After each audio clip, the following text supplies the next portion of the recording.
delikado si Risa dito. Malapit na itong makulong. Sa akin lang naman. No? Alam naman natin, sa Pilipinas, hindi talaga mabilis. But ang importante, umusad at para makamit ang hustisya, kayo pumatay dyan. Kahit sabihin natin na hindi nyo pinatay yan, pero dahil kayo ay una, kasama niyan, dawit kayo, naaalala nyo yung namatay? Ha? Nung New Year? Oh? Di ba may namatay sa hotel? Dawit. Dawit din kayo kung kasama nyo yan. Kung nag-pot session kayo at na-overdose diyan, dawit kayo. At bakit kayo gagawa ng kalokohan sa ibang bansa? Assuming lang ha. Kaya nyong kontrolin ang Pilipinas. Pero ang Amerika hindi nyo kayang kontrolin.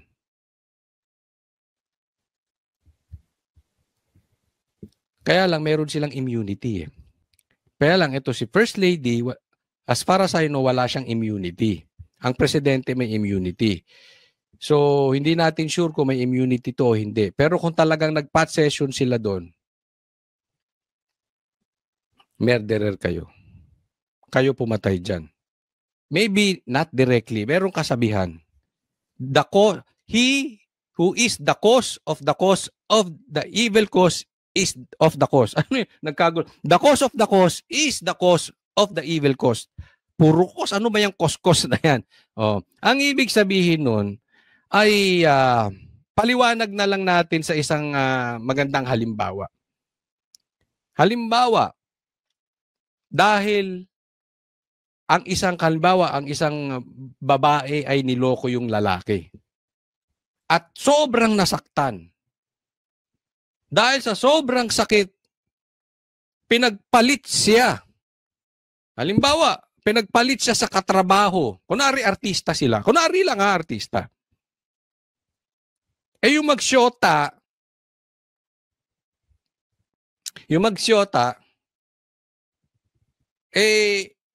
yung babae, kumalantari ng ibang artista. Pero meron silang show, so lagi silang magkasama, kaya nga naging magsyota dahil magkasama sila sa show. Yung pala, yung babae may kinakalantaring iba. At nalaman ni lalaki, nag-overdose. Patay. Example lang po sa example na yan. May kasalanan. Ang dugo nung lalaking yun, bagamat hindi ikaw ang pumatay sa kanya at nag-suicide siya. The blood of that person is in your hands. Sagutin nyo yan. Sagutin nyo yan sa batas ng Pilipinas, sagutin nyo yan sa batas ng Diyos. Same thing dito. Nasa kamay ninyo ang dugo niyan. Diba? You are the cause of the evil cause. He who is the cause is the cause of the evil cause. Kasi kung hindi nyo niyaya or pinagsabihan nyo man lang sana, oy, nasa ibang bansa tayo, bakit kayo magko-cocaine? Hindi sana namatay. Assuming lang okay? Dalawang side po yan. Sinasabi ko, yung hindi talaga kayo kasama, hindi talaga kayo nag-cocaine. At yung isang side, nag-cocaine kayo. In any case, mati ka na rito, Lisa. Kasi kung hindi ka man talaga nag-cocaine, dapat nagpaliwanag ka sa Pilipino. At kung kasama ka nga nag-cocaine yan, wala ka ng lusot. Ito nakakatakot. Sabihin ko sa inyo mga Pilipino. Ito sa atin lang Baka mamaya, baka lang naman, mamaya, magamit ito. Tandaan natin si Marcos pupunta ng US. At ito ay matagal nang nangyari nung March. Pero muling gumagalaw ngayon. Kumakalat ulit sa balita, sa katunayan ay pati News 5 binalita na ito. Baka mamaya, kahit anong kondisyon hingin ng Amerika, kay Marcos, ibigay na niya. Para lang, hindi siya awayin ni Lisa. Kasi may kalalagyan to si Lisa. Kung sakaling totoo, kung sakali lang totoo, yari siya sa Amerika. Hindi niya teritoryo yun. May nagawa siya dong mali. Sa katunayan, asa na nga ba si Lisa? Yan ang isa pang question. But anyway, asan man siya, nasa Malacanang man siya o nasa White House siya, medyo yung timing ng labas nito nakakatakot. Baka mamaya, tuluyan ng ibenta ni Marcos ang mga Pilipino, kapalit ang asawa niya. Huwag naman sana. Yan ang medyo nakakalungkot dyan. So ito lang masasabi ko dito. Antayin natin mag-develop tong story na to. Pero no amount ng pagiging sarcastic ni Claire, no amount of explanation ni Claire, no amount of patawa-tawa mo, kasi alam naman natin to si Marcos pagka-guilty. Ay, magpa-drug test ka na. Why should I? Bangag ka raw, sabi ni PRRD. Fentanyl. Di ba? No amount of tawa-tawa mo, Marcos, na ma-explain to. At maaalis na to sa utak ng mga Pilipino. The only thing para malinis mo pangalan mo dito, drug test.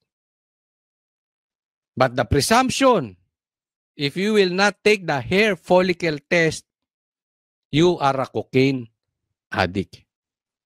It's not the other way around. You are not in trial here.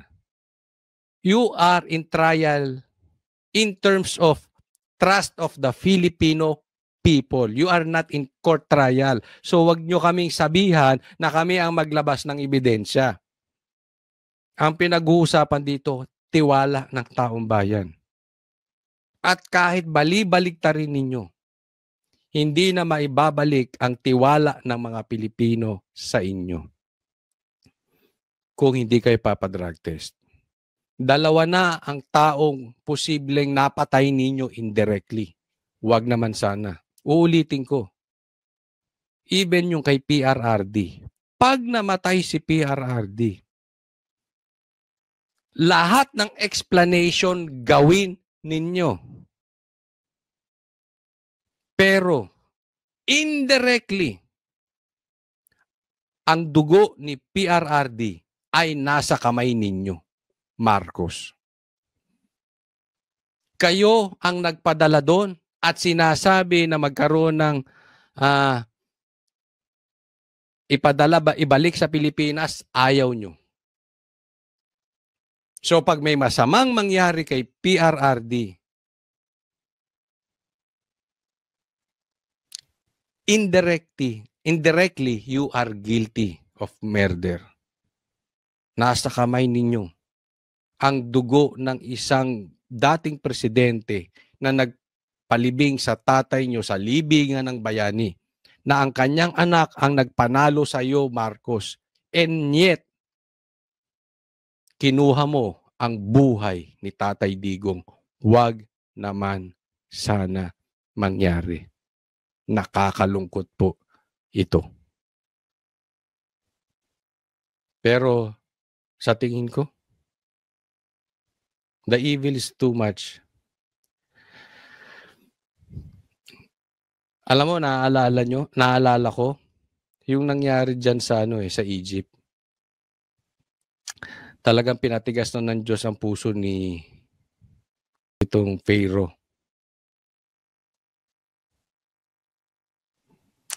Hindi na sila talaga nakaalis ng, hindi sila talaga paalisin sa Egypt dahil sa kasakiman, sa kapangyarihan. The evil is too much. Same thing here. The evil is too much. Bato na yung puso eh. Pinatitigas na yung puso. So kahit anong mangyari, titigas ang puso until kinain sila ng dagat. Ako sa tingin ko lang, this will happen here. Until kainin sila ng dagat or kainin sila ng lupa, hindi titigil itong mga ito sa kasamaan. Next topic po tayo. Eto, pag-usapan naman natin. Si Risa, yari, dawit din. Malapit ng makulong. O sige, pakinggan natin to. Na-reveal na kung anong tunay na pagkatao mo, Risa Ontiveros. Nako, yari ka. Ang pinakamagandang mangyayari dito, she will have to testify. Maghaharap kami sa hukuman. Wala sa Senado. Wala. Oo. Ay, nako, yari. At kung ayaw niya mag-testify, tatawagin ko siya as hostile witness. At sa loob-loob ko, habang kami nasa hukuman at ako'y abogado for 33 years, you're in my world now, Nako. Wala kang parliamentary immunity niyan! Nasa hukuman ka, baby! Mundo ko yan, baby! 33 taon ako nasa hukuman, baby! Hindi mo ako pwedeng pakontrol dyan, baby! Mga kaibigan. Na-reveal na kung anong tunay na pagkatao mo, Risa Ontiveros. Ayan, nako. Bitag si Risa. Risa, ang tanga mo. Hindi po mura yun, ha. It just means stupid, sabi nga ni PRRD. No. Stupid lang ang ibig sabihin yan. So, hindi mura yan. Pero ang tanga mo, Risa. Hindi. Kasi tinan mo, ha. Alam naman natin, this is public knowledge again. Wala tayong sinisiraan, pero alam naman natin lahat na yung mainstream media ay kakampi nila. Tama or tamang-tama? Sige. Pakilagay nyo sa comment section. Ang mainstream media bayad. Kakampi nila. Hindi man lahat pero karamihan. Kung tumahimik si Risa, tatahimik din ang mainstream media. Di ba? Madaldal si Risa. Naobliga yung mga kakampi niyang bayaran na ibalita rin yung tungkol kay alias Rene. Tapos, nagreklamo pa siya sa NBI. Nagreklamo pa siya sa DOJ. With matching media. Di ba? With matching press con. Di kumalat yung balita. Yari siya ngayon. Tapos, dahil sa katangahan ng mga staff niya, sisantihin mo kung sino man yang bumulong sa'yo, kung staff mo o kapamilya mo o kapitbahay mo o kung sino man yan, kung sino yan bumulong sa'yo, dinimanda niya rin pati si Topacio. Di ba? Pati si alias Rene. Ako sa tingin ko, yan ang gusto ni Atty. Topacio. At ako sa tingin ko, yan din ang gusto ni alias Rene. Bakit? Mahirap kalaban ng senator, ha? Pero pag ikaw na mismo nireklamo niyan, nasa DOJ na yan, at magkakademandahan na, labasan na ng ebidensya. So ako naniniwala, ako paulit-ulit kong sinasabi, si alias Rene, sangkatutak ang ebidensya niyan. Gusto niyan yung ginawa ni Risa. Dahil mailalabas niya sa korte. Tingnan nyo, tuwan-tuwa si Atty. Topacio. Bakit? May hawak siyang ebidensya. At mailalabas niya saan? Sa korte. Kaya lang naman matatapang yung ibang senador, lalong-lalo na yung mga ibang congressman, kaya lang naman matatapang yan. Dahil may immunity sila eh. Hindi sila pwedeng mademanda. Kaya nga gusto niyan, hearing dito, hearing doon. Kahit mali-mali yung hearing nila, kahit parang tanga sila. Dahil, una, gusto nila mag-grandstanding, ang daming manunood. Lalong-lalo na yung mga congressman bobo na yan. Mga bobo naman yung mga yun eh. Tingnan mo, pagkaiba ang iniimbestigahan nila, walang nanunood. Kaya gustong-gusto rin nilang iniimbestigahan si Sara at si PRRD. Bakit? Ang daming nanunood, milyon-milyon. Di ba? Nakakapag-grandstanding sila. Kaya ngayon, gusto nilang ituloy yung impeachment dahil makakapag-grandstanding na naman sila. So kaya matatapang yung mga yan, hindi mo na pwedeng kontrahin. Gusto pa niya nasagot sa yes or no. Oh. Sila na ang abogado, sila na ang judge, sila pa ang pulis, sila pa magpupakulong sa'yo. Sila na lahat. May immunity sila dyan sa Congress. Yung mga congressman, yung mga senador, may immunity sila. Ay, eto nga sabi ngayon ni Attorney Topacio. You are in my world. Now, this is a different world. Korte yan. Hindi ka reyna dyan, Risa. Hindi ka pwedeng magsisisigaw lang dyan. Hindi ka pwedeng mag-alapadwano dyan na lagi kang galit. Labasan ng ebidensya yan. Punto per punto yan. Hindi ikaw ang hari. Kasi yan ang ginagawa ng mga congressman tsaka ng mga senador, di ba? Sisigawan ka, ano magagawa mo ron? Pwede mo ba sila i-contempt? Pag pumalag ka, contempt ka. So magpasigaw ka na lang ng magpasigaw para wag ka i-contempt. Di ba unfair? Ay sa korte, patas. Kaya ako nasasabi, tanga, etong si Risa, at saka kung sino mang bumulong sa kanya, kung staff ba niya yun o abogado niya, bitag siya dito sa dalawa. Korte to. Ngayon, dun mo ilabas. Di ba sabi mo, nag-text si sa'yo? Si alias Rene, Risa? O, ipakita mo ron. Laban na kay ebidensya kasi according to alias Rene, hindi ka raw nag-text. No, sino nagsasabi? Sa tingin ninyo, sino ang nagsasabi ng totoo? So, ilagay nyo sa comment section. Si Risa o si alias Rene? Makukulo. Ako sa tingin ko, makukulo. Ito, pinoprotektahan lang naman to ng administrasyon eh. Makukulong to. Gasino ba naman? Sooner or later, magiging presidente si BP Sara. Isa tong nambababoy kay Tatay Digong. Isa ito sa nagpakulong kay Pastor Kibuloy. Isa itong tumutulak na itapon sa ICC si Pastor Kibuloy. Isa ito. Di umano. According to alias Rene na sinabi ni BP Sara, pinatira nito, ibinahay din ni Risa. Kasama si alias Rene, magkakasama sila. Yung ICC witness. Tapos siya dyan. Teritoryo nila yan. Sabi nga, tama si Atty. Topacio. 33 years na siya dyan.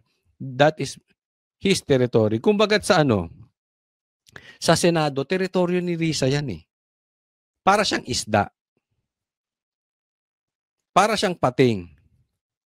Dalahin mo ang isang tao sa dagat, kakarnihin siya talaga ng pating. Helpless siya. Sitting duck siya ron. Target siya ron. Wala kang magagawa. Pagdating sa dagat, yari yung pating. Ay yari yung tao. Parang ganun si Risa. Lamang dagat, yung tao, yung mga ordinaryong Pilipino. Yari ka talaga pag nasa dagat. Si Risa, pumunta sa lupa. Teritoryo ng tao. Kahit anong laki mong pating, kahit ang lalaki ng ipin mo, pagdating sa lupa, hindi mo teritoryo yan. Karni ka dyan. Ha? Kahit pating ka pa, magiging kaya, kakarnihin ka magiging shark's fin ka dyan. Magiging ka, siomay. Di ba? Bakit? Hindi mo kaya doon sa lupa. Yan yung sinasabi ni Atty. Topacio. At sa tingin ko, yan din ang gusto ni alias Rene. Kasi sa Senado, wala ka talagang kapanapanalo. Pero sa korte, since may ebidensyang sangkatutak si Atty. Topacio at sangkatutak din ang ebidensya ni alias Rene, makukulong ka. Bakit? Sabi nga ni Atty. Topacio, wala kang immunity ron. So kung meron kang katarantaduhang ginawa, ikaw ay nagtatanim witness. Ako, marami akong gustong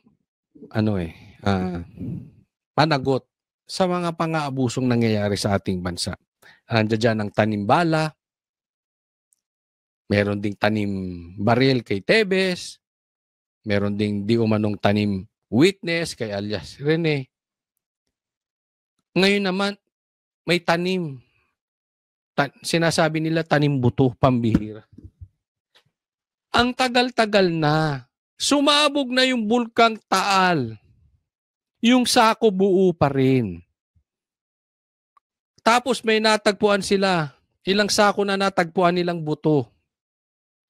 Ako sa tingin ko lang, baka mamaya hindi naman buto ng tao yan, Boying. Baka naman buto yan ng bulalo. Alam nyo sa Tagaytay, di ba? Ay, sa Tagaytay, di ba? Anong una mong o-orderin sa Tagaytay pag ikaw ay dumayo ron? Ikaw ay turista, hindi ka taga ron. Pag turista ka, anong una mong titikman? Bulalo at tawilis. Oh, baka sa dami ng nilulutong bulalo sa Tagaytay, hindi na nila malaman kung saan ilalagay. Tinapon sa Taal Lake. Baka yan yung natagpuan. Kasi, medyo to si Boying fascinated sa buto. Hulaan ko. Lalabas na naman dyan si Fortune. Pambihirang buhay ito. O, di ba? Ganyan din ginawa nila sa Bucor. May buto-buto silang nakita ron. Kinalkal pa nila yung Poso Negro, pasintabi sa mga kumakain. Oh. Buto lang pala ng manok. Nag-chicken joy lang pala. Oh, siguro merong kumain doon, nakita nila sa Poso Negro kasi doon daw tinatapon yung mga patay, so nakakita sila ng buto, kinalkal nila. Oh, siguro may presyo ron, dinalan ng pasalubong sa sobrang gutom nung preso, pasalubong sa kanya, bihira siya makatikim, chicken joy, pati buto kinain, hindi natunawan nung umebak. Sorry po sa kumakain. Umebak, dumiretso sa Poso Negro. Nakita yung buto. Sabi ni Boying, yan na. Tawag pa si Fortune. Ayun pala, buto ng buto ng manok. Baka ganito rin to. Sa Taal. Buto ng bulalo. Bakit ba natin ina-explain? It's ridiculous. Ano ba nangyayari sa Pilipinas? Lahat na po ata sa Pilipinas tinatanim. Nagiging katawa-tawa tayo. Ang tagal na nun. Buo pa. Hindi inanod.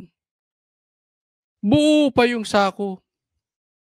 Tapos nung biglang may lumutang. On the first day, on the second day, dami nilang nakuhang buto. Hindi ba? Pagdugtong-dugtongin natin. Hindi kaya itong mga ito ay ugali talagang nagtatanim? Kasi, again, ulitin ko, kahit si BP Sara sinabi, pati yung mga ICC witnesses, tanim. Pati yung pagbigay daw ng baril at pagdala ng baril dyan sa Glory Mountain kay Pastor Kibuloy, binigay kay PRRD at kay Sara, nilagay sa helicopter. Tanim din. Pati witness, tanim. Diba? Magkakakuntsaba tong mga to. Pasama ng pasama ang Pilipinas. Pero, wag tayong mawawalan ng pag-asa. Ako sa tingin ko, delikado si Risa dito. Malapit na itong makulong. Sa akin lang naman. No? Alam naman natin, sa Pilipinas hindi talaga mabilis. But ang importante, umusad at para makamit ang hustisya ng mga tinatakot para sabi nga ng Biblia huwag kang maninira ng kapwa mo ng walang katotohanan. So merong kailangang managot dito.